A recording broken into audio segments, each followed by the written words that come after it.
په یادو مراسمو کې د 215 اعظم قلي اردو قماندان الحاج مولوي محمد ایوب خالد، د عقیدتي او امر بالمعروف مدیر الحاج مولوي سید احمد حسین، د عریبات فکري او فرهنګي ادارې استازي مولوي خادم الاسلام، مدیرانو، د کنډکانو قماندانانو او یو شمېر مجاهدینو ګډون درلود. د 215 اعظم قلي اردو په خپره سوې خبرپاڼې کې ویل سوي چې د 215 اعظم قلي اردو قماندان ښاغلي خالد مجاهدینو ته د علم پر ارزښت هر اړخیزه وینا وکړه او له مجاهدینو څخه یې غوښتنه وکړه چې له دا ډول فرصتونو څخه ښه استفاده وکړي. همداراز د عقیدتي او امر بالمعروف مدیر ښاغلي حسین وویل چې د مجاهدینو د زده کړو او ظرفیت لوړونې لپاره به دا ډول زده کړې ادامه ولري. وروستۍ کې د عقیدتي او امر بالمعروف مدیریت له لوري د سواد زده کړې له زده کړو څخه فارغ شوو مجاهدینو ته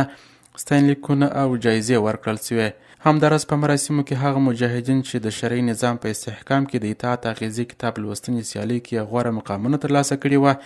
د عریبات فکري او فرهنګي ادارې له لوري ورته جایزې ورکول سوې.